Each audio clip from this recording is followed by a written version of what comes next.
There is a recording. 40 minutes of audio captured on April 7th, 2026. 3 days after Lynette Hooker disappeared, and 1 day before Brian Hooker was taken into custody by the Royal Bahamas Police Force.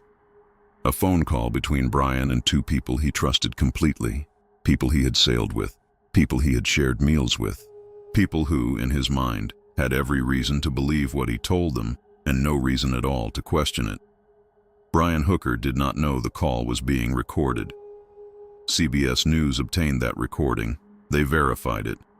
They reported on it with the specificity that comes from having the audio in hand and being able to confirm its authenticity directly. And what Brian Hooker said in 40 minutes of unguarded, unmonitored conversation, speaking freely to friends about the worst night of his life, not choosing his words for a formal statement, not speaking through an attorney, is now part of the documented public record of this investigation. In that recording, describing the moment his wife of 25 years entered the water on the evening of April 4th, 2026, Brian Hooker chose a specific word: not fell, not slipped, not went over, bounced. She basically just bounced off the dinghy. Welcome to True Crime Vault. Before we go any further, subscribe right now and hit that notification bell. This is the kind of case where new evidence surfaces every week and you do not want to be behind. Hit the like button, share this video with someone who has been following this case, and drop your thoughts in the comments. By the end of this video, I want to know, does the word he chose in that private recorded call change how you read everything else? Let me know below. Now let's go through every layer of what that recording reveals.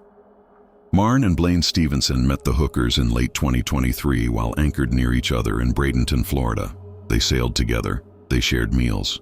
They became the kind of friends that people who live at sea make, bound by proximity and shared experience on the water, the particular closeness that comes from crossing oceans in the company of people who understand what that life actually is. The Stevensons considered Brian and Lynette people they knew well. On April 7th, 2026, 3 days after Lynette disappeared, 1 day before Brian was arrested, Blaine Stevenson picked up the phone and called Brian. The search was still ongoing. Lynette had not been found. Brian was still in the Bahamas, still publicly saying that finding his wife was his sole focus. Blaine called because that is what you do when someone you care about is in crisis. The call was personal. The call was private. Brian had every reason to believe it would stay that way. Blaine Stevenson recorded it. He confirmed to CNN that he did. He published the recording on YouTube after Brian was taken into custody because, as he explained to NBC News, Brian was unable to speak for himself while detained, and Stevenson wanted to release Brian's own account of what happened as Brian himself had described it. That explanation is important to understand. Stevenson was not acting as an investigator. He was not trying to expose a contradiction. He believed he was helping Brian by putting Brian's own words into the public record. He was sharing what his friend had told him. What he shared turned out to be one of the most forensically significant pieces of evidence in this entire investigation. Let's start with the word itself, because the word matters more than its surface meaning suggests, and understanding why requires actually examining it carefully, the way investigators do when they analyze unguarded statements. Bounced. When investigators examine how a person describes an event, particularly in an informal, unguarded setting where they are speaking freely to people they trust and have no reason to perform for, the specific vocabulary choices they make are not incidental, they are data. The words a person selects, especially in the hours immediately following a traumatic event when they are speaking without legal counsel and without awareness of being recorded, reflect how their mind has organized what happened. They reflect what the person saw, what the person understood, and crucially, what kind of physical reality the person is describing. Language in those moments is not chosen carefully. It flows from how the event is stored in the speaker's mind. Think about the vocabulary of physical departure from a vessel. There are multiple words available. Each one describes a different physical mechanism and carries a different set of implications. Bounced is a word that describes a specific physical action. Something bounces when it strikes a surface with enough force to rebound from it. A ball bounces off a wall. An object bounces off a floor. Bouncing implies contact between an object and a surface, and it implies that contact produced departure. The surface was present. The contact occurred. The departure resulted from that contact. Bouncing is not passive. It is the result of a specific physical interaction between an object and a surface that was there. Fell is an entirely different word. People fall. They lose their balance. They misjudge a step. They are caught off guard by a wave and go over the side. A person who falls from a boat has lost their equilibrium. The boat is the context of the fall, not necessarily the surface that produced the departure. Falling is passive. It happens to someone. It does not describe a specific physical mechanism the way bouncing does.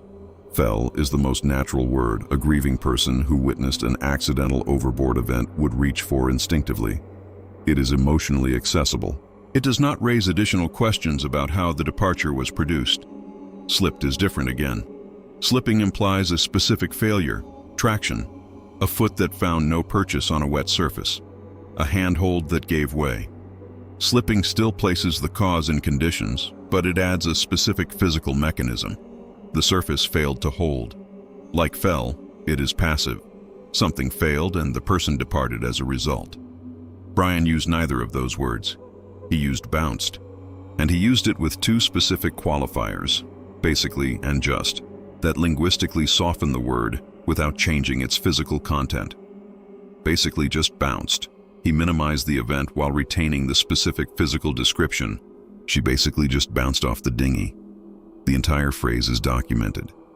CBS News has the recording. NBC News reported on it. Fox News reported on it. NewsNation reported on it. The recording's existence and content have been independently confirmed across multiple major news organizations.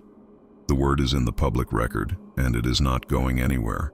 Now, there is something else that makes the word bounced particularly significant in the context of this specific case, and it is worth spending time on. The dinghy the hookers were using that night was an 8-foot electric motor vessel. Its confirmed maximum speed was approximately 2 to 3 knots, roughly 2 to 3 miles per hour. That is a slow walking pace. Carly Aylesworth, Lynette's daughter, described the experience of being on that boat in choppy water as feeling like a cork, rising and falling, not launching forward. She said directly in interviews that the boat does not produce the kind of momentum that would send someone over the side. She said she had never seen anyone bounce out of that dinghy. A boat moving at 2 to 3 miles per hour does not generate the forward momentum that bouncing implies. Bouncing, the rebound from contact departure that the word specifically describes, requires force, and the confirmed mechanics of that vessel do not produce that force. The daughter who had ridden in that dinghy, who knew the engine, who understood how it moved on the water, said she had never seen anyone bounce out of it. Brian, not knowing he was being recorded, chose that exact word to describe how Lynette departed the vessel. CBS News has the recording. The word is in it. Now let's look at what else was in those 40 minutes, because the word bounced does not exist in isolation. It exists inside a full narrative that Brian gave the Stevensons. A narrative that, when compared to what he told police, what he told other friends in text messages, and what the time-stamped photograph and surveillance footage show about that evening, contains specific differences that investigators have been examining carefully. In the recorded call, Brian described the sequence of the evening in detail. He told the Stevensons that he and Lynette had anchored the Soulmate at Aunt Pat's Bay on Elbow Cay. They had taken the 8-foot hard-bottom dinghy to Tahiti Beach, a popular spot with a floating bar that serves drinks at low tide, before going to the Abaco Inn. Ken, the bartender who served Brian twice that evening, confirmed to Fox News Digital and the New York Post that he never actually saw Lynette during the 2.5 hours the couple was at the bar. She had gone to the pool when Brian ordered the first round. Brian came back alone for the second. Surveillance footage from the Abaco Inn, reviewed by Carly Aylesworth and her boyfriend Steve, shows Brian and Lynette leaving at approximately 6:38 p.m., heading toward the dock, heading for the dinghy. Brian told police they left at approximately 7:30 p.m. The gap between 6:38 and 7:30 is 52 minutes. That gap is not a minor inconsistency in someone's memory of a difficult night. It is 52 minutes. And what Brian said to the Stevensons about the darkness that night, the conditions that he says made it impossible to find Lynette in the water, depends entirely on what time they left that dock.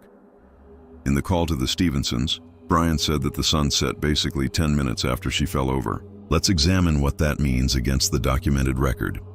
If the surveillance footage places their departure from the Abaco Inn dock at approximately 6:38 p.m.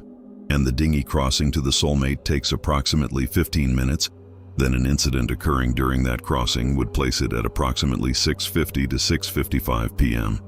Actual sunset in those waters on April 4, 2026 was at approximately 7:26 p.m. That means the sun had not yet set when the incident allegedly occurred. At 6:50 p.m., there was still more than 30 minutes of daylight remaining. Jim Todd, a volunteer with the Hopetown Volunteer Fire and Rescue Service who was at a restaurant that same evening and who helped bring Brian ashore the following morning, confirmed directly to investigative journalist Ashley Banfield that at 6:38 p.m. there was still complete daylight in those waters. Full, unambiguous daylight that would remain for another 45 minutes to an hour. Brian told the Stevensons it was sundown 10 minutes after Lynette went overboard. He also said in that same recording, "I couldn't see her anymore because the moon had not risen yet." The darkness is the load-bearing element of his account. Without the darkness, the explanation for why a former United States Marine could not locate his wife in the water near him requires different answers. With the surveillance footage placing the departure at 6:38, the math does not produce the darkness Brian described. Now let's examine the specific contradictions in the accounts Brian gave to different audiences, because this is where the documented record becomes most directly relevant to what investigators are working with. In the recorded call to the Stevensons, Brian said Lynette tried to swim back to the yacht. He estimated the yacht was about 1,000 yards from where the incident occurred. She swam toward it. That is what he told the people he trusted, not knowing he was being recorded. In text messages to his friend Daniel Danforth, reviewed and confirmed by CBS News, Brian said the wind blew him away from her and she swam towards the sailboat. Toward the sailboat. That is consistent with what he told the Stevensons. The Royal Bahamas Police Force, in their official statement about what Brian told investigators, said Brian reported that he last saw his wife swimming toward the shore. Toward the sailboat. Toward the shore. Those are two different directions. They cannot both be true at the same time. In two separate accounts given to people he knew personally, friends he trusted, communicating privately, Brian said she swam toward the sailboat. In the official account given to police, a formal consequential statement, Brian said she swam toward shore. Daniel Danforth, who received those text messages and spoke to CBS News about them, addressed this directly. He said that in comparing Brian's retelling of Lynette's disappearance with emerging media reports, the stories don't really match up. He specifically noted that Brian's messages described her as casually swimming back toward the sailboat, while police said Hooker recalled his wife being swept overboard and out to sea. Two accounts, two directions, one moment. Danforth also raised the question that connects to one of the most significant forensic elements of the investigation. He noted that the Hookers always had their phones with them and frequently posted videos online. He said he wondered why Brian's phone didn't work, or why they didn't have their phones in the boat the night Lynette went missing. The search warrant that CBS News reviewed and reported on describes the items seized from the Soulmate as material evidence related to a missing person causing bodily harm. The seized items include a digital video recorder, digital tablets, and cell phone-related equipment.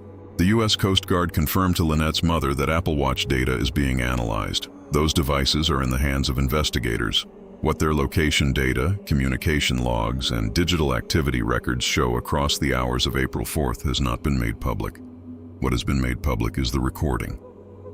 Now let's talk about something else in the documented record that the recording connects to. The full picture of what was happening in this relationship before the night of April 4th. The Apple Watch data. A U.S. Coast Guard officer confirmed in a direct phone call to Lynette's mother, Darlene Hamlet, that Apple Watch data from the vessel is being read. Devices seized from the Soulmate under a search warrant, a warrant that CBS News reviewed and reported on, included a digital video recorder, digital tablets, and cell phone-related equipment described as material evidence related to a missing person causing bodily harm. The investigation holds those devices. The analysis is ongoing. Now let's come back to the recording. specifically to another phrase that Brian used in those 40 minutes that has been confirmed across CNN, NBC News, CBS News, and Fox News, and that deserves the same careful examination as the word bounced. In that same call, describing the events of that night, Brian said, "It was a cascade of failures, and I'm never going to forgive myself for it. Cascade of failures." Take a moment with those 3 words, because they are not the language of grief. They are not the language of someone processing a terrible accident. When a person loses someone they love to a sudden, unexpected, uncontrollable event, the vocabulary that naturally emerges is loss, devastation. "I can't believe this happened. I should have done something different." The emotional register is personal, raw, and typically focused on the absence of the person, rather than on an analysis of the sequence of events that produced the outcome. Cascade of failures is different. It is a structured analytical framework. It describes a sequential process in which individual errors compound on top of each other, each one made worse by the one before it, until the cumulative weight of multiple failures produces a catastrophic result. It is the language of after-action reviews. It is how engineers examine why a system collapsed. It is how military personnel trained in operational analysis describe what went wrong in a complex scenario that ended in disaster. Brian Hooker served in the United States Marine Corps. He was trained to analyze operational failures. He was trained to understand how individual errors build on each other and combine into catastrophic outcomes. He was trained to conduct exactly the kind of structured post-event analysis that Cascade of Failures describes. And in his first unguarded, unmonitored, unaware conversation about the night his wife disappeared, speaking to friends, not knowing a word was being captured, he did not reach for the vocabulary of grief. He reached for the framework of an operational after-action review. That is what came naturally. That is what emerged without preparation or legal counsel or awareness of being recorded, and it is now part of the permanent documented record of this case, confirmed across multiple major news organizations. Brian also said something else in that same recording, something about his own actions in the immediate aftermath, that adds another layer to the picture. He said he was yelling for her the whole time. He said he saw several boats come by and used his phone flashlight and flares to try to get their attention, but the boats did not see him. He said he threw the anchor and anchored the dinghy. He said that by the time he got the anchor set, he was about a quarter to half a mile away from her. A quarter to half a mile is between 400 and 800 meters, 4 to 8 times the 150-yard distance from shore that Jim Todd identified as the location of the incident. That is a significant distance to have drifted in the time between Lynette going overboard and Brian getting the anchor set. If the dinghy covered that distance unpowered in the conditions described, it adds another dimension to the physics problem that Ken the bartender identified from behind his bar, 4 miles in 8 to 10 hours, which does not match what he knows about how the Sea of Abaco moves in those conditions. Now let's talk about something else in the documented record that the recording connects to.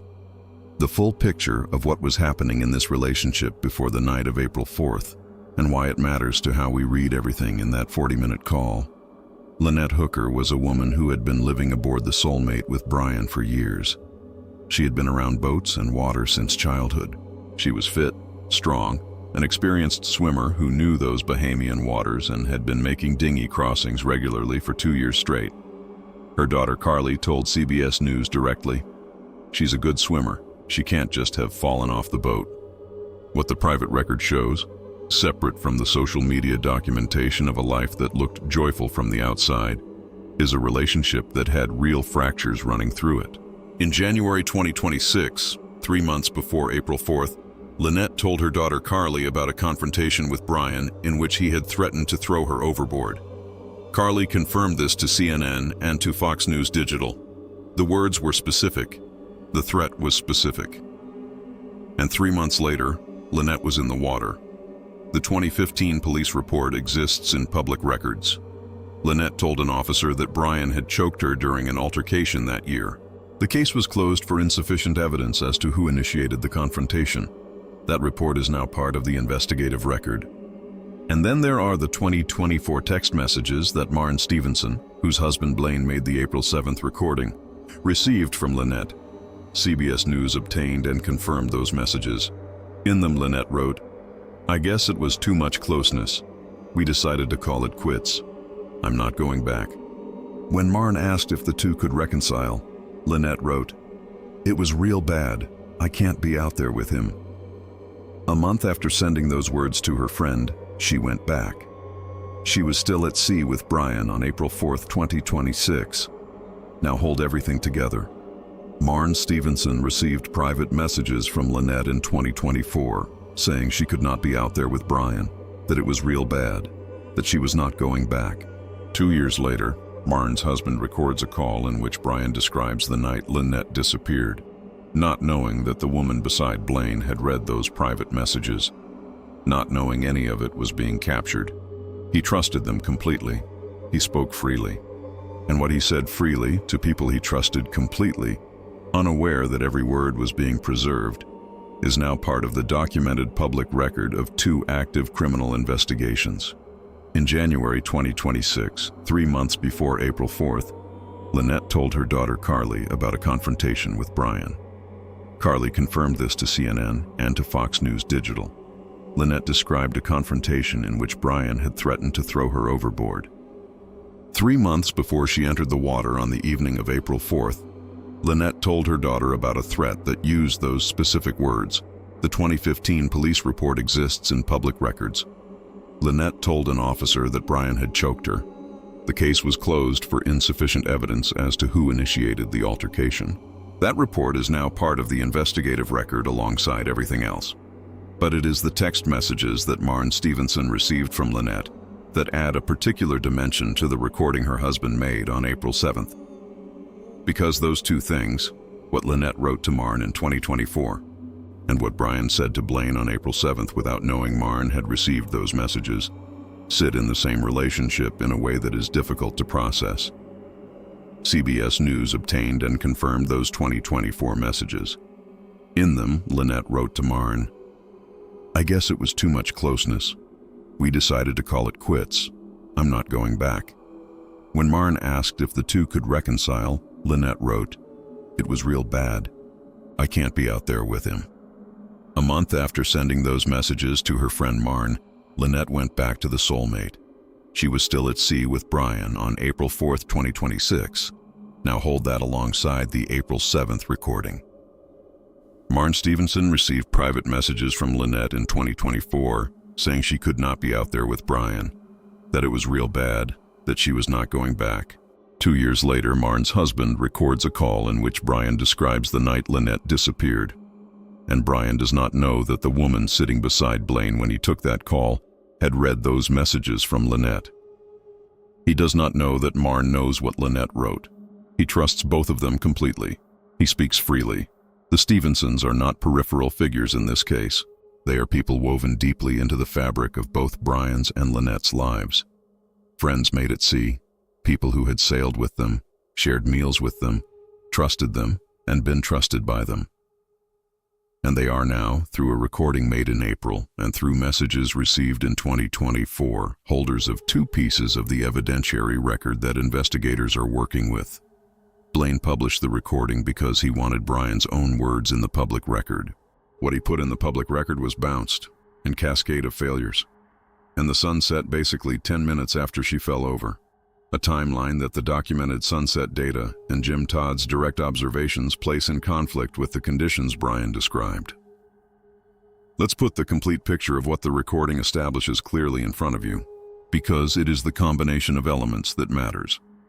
The recording contains Brian's description of Lynette's departure as bounced, a specific physical word that describes contact with a surface, not a passive loss of balance. It contains the phrase cascade of failures, structured analytical language from a man trained to conduct operational after-action reviews. It contains Brian's statement that the sun set basically 10 minutes after she fell over, a timeline that documented sunset data and eyewitness accounts from people in those waters place at odds with the actual conditions. It contains Brian's description of Lynette swimming toward the sailboat, a direction that conflicts with what Brian told police, which was that she was swimming toward the shore. And it contains 40 minutes of a man speaking freely to people he trusted, not knowing a single word was being preserved. This is the recording that CBS News verified.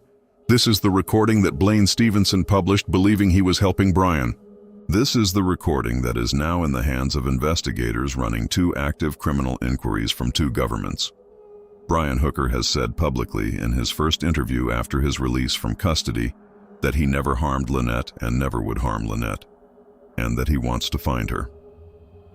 His attorney, Terrell Butler, has stated categorically and unequivocally that Brian Hooker denies all wrongdoing and has been cooperating with relevant authorities. His Michigan-based attorney, Crystal Marie Hauer, told ABC News that Brian Hooker never would have harmed his wife of 25 years and asked the public to give him the benefit of the doubt. He has not been charged with any crime. The presumption of innocence applies, and it is stated here clearly and without qualification. Brian Hooker has said publicly, in his first interview after his release from custody, that he never harmed Lynette and never would harm Lynette, and that he wants to find her. His attorney, Terrell Butler, has stated categorically and unequivocally that Brian Hooker denies all wrongdoing and has been cooperating with relevant authorities. His Michigan-based attorney, Crystal Marie Hauer, told ABC News that Brian Hooker never would have harmed his wife of 25 years and asked the public to give him the benefit of the doubt. He has not been charged with any crime. The presumption of innocence applies, and it is stated here clearly, but the recording exists. CBS News has it. The word bounced is in it. The phrase cascade of failures is in it. The description of Lynette swimming toward the yacht is in it. And it conflicts with what Brian told police about the direction she was swimming.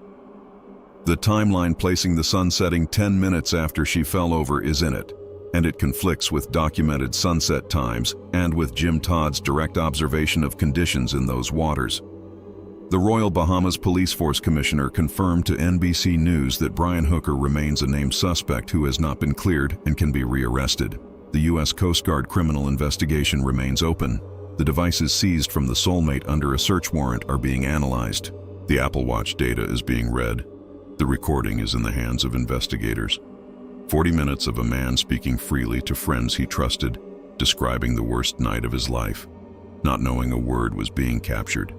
And in those 40 minutes, he chose the words that are now being examined by 2 governments, confirmed by multiple major news organizations, and entered permanently into the public record of this case. Darlene Hamlet is in her 70s, waiting in Florida for a phone call that has not come. She told Ashley Banfield, "I just want nothing more than to say I love you and wish you would have come home." Carly Aylesworth flew to the Bahamas to search for her mother. She walked the shorelines where the cadaver dogs were working.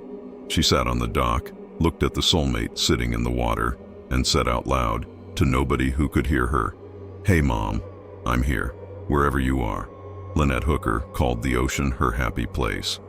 She documented a decade of it: sea turtles and sunsets, cinnamon rolls in a solar oven, the particular kind of joy that comes from a person who has found exactly where they belong.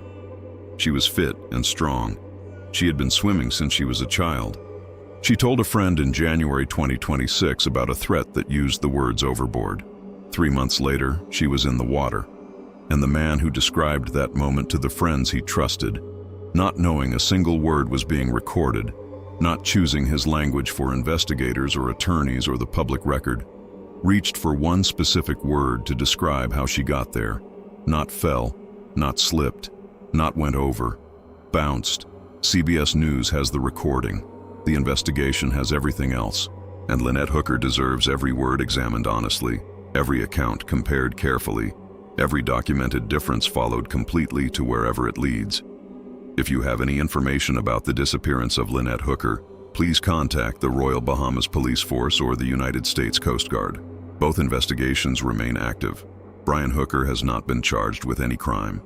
His attorneys state he categorically and unequivocally denies any wrongdoing. All individuals referenced are presumed innocent unless formally charged and convicted in a court of law. If this investigation matters to you, subscribe to True Crime Vault right now and turn on your notifications. Every development in this case, we will be here for it. Hit that like button. Share this video with someone who needs to hear about Lynette. Drop your theory in the comments. What does the recording tell you? Does the word he chose change how you see everything else? These are not just stories. These are real people, real families. A mother waiting for a phone call, a daughter sitting on a dock talking to the water. Lynette Hooker deserves the truth. True Crime Vault, unlocking the cases that deserve to be remembered.